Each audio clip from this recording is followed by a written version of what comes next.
जय श्री कृष्णा फ्रेंड्स, क्या आप लोगों ने कभी सोचा है कि जब भी हम भगवान से कुछ प्रार्थना करते हैं, कुछ मांगते हैं, तो क्या सच में वो हमारी आवाज़ सुनते हैं? क्या सच में भगवान हमसे बात कर सकते हैं?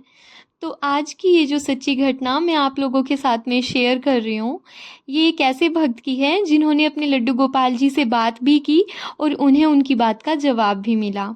तो दोस्तों, ये कहानी है श्रद्धा जी की।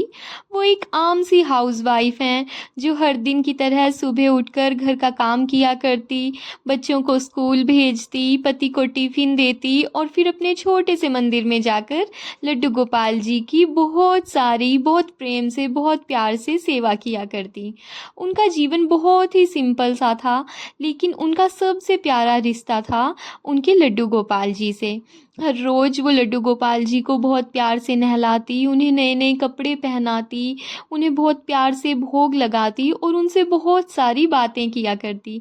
उन्हें हमेशा ये लगता था कि लड्डू गोपाल जी भी उनकी बातों को समझ रहे हैं, उनकी बातों को सुन रहे हैं। वो किसी दिन कुछ भोग में कमी रहती तो वो कहती, लड्डू गोपाल जी आज दूध थोड़ा कम है तो मुझे माफ़ कर देना, पर मेरे प्रेम में आपके लिए कभी भी कोई कमी नहीं होगी। उन्हें लगता जैसे लड्डू गोपाल जी उनकी सभी बातें सुन रहे हैं और समझ भी रहे हैं। फिर धीरे धीरे समय के साथ में थोड़ा कठिन समय आ गया। श्रद्धा के पति की नौकरी चली गई, घर की आर्थिक स्थिति भी थोड़ी बिगड़ गई। ईएमआई, बच्चों की फीस, राशन, सब कुछ संभालना बहुत मुश्किल हो रहा था।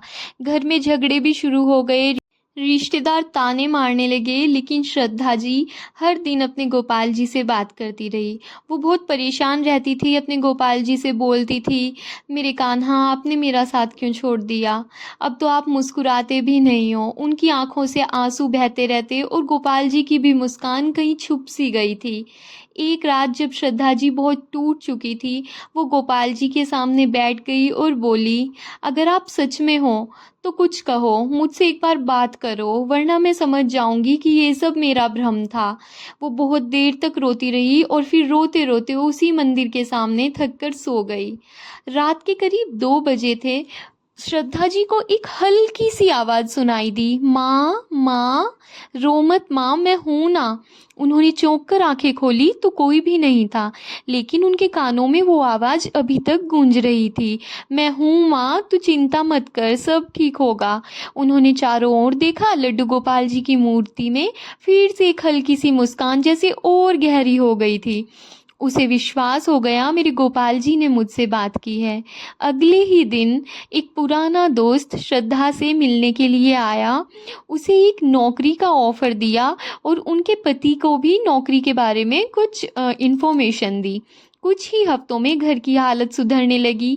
बेटी की फीस माफ़ हो गई, बिजली का बिल आधा हो गया, जैसे कोई अदृश्य शक्ति उनके जीवन में पूरे वक्त को पीछे धकेल रही थी। श्रद्धा रोज अपने गोपाल जी से कहती, आपने कहा था सब ठीक होगा, और सच में सब ठीक हो रहा है।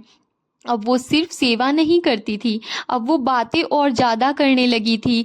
और जब भी वो उनसे बातें किया करती तो उनके मन में एक थॉट आता था, जो उनको लगता था कि ये उनकी बातों का जवाब है। तो आज श्रद्धा जी कहती हैं कि लोग कहते हैं भगवान बोलते नहीं हैं, लेकिन उन्होंने मुझसे बात की है और मैं जानती हूँ वो हर किसी से बात करते हैं, बस हमें सुनना आना चाहिए। लड्डू गोपाल जी की मूर्ति भले ही छोटी हो, लेकिन आपका प्रेम, उनका प्रेम आपके लिए, उनकी कृपा, उनकी उपस्थिति किसी भी चीज़ से कम नहीं है, पूरे ब्रह्मांड में सबसे बड़ी चीज़ है।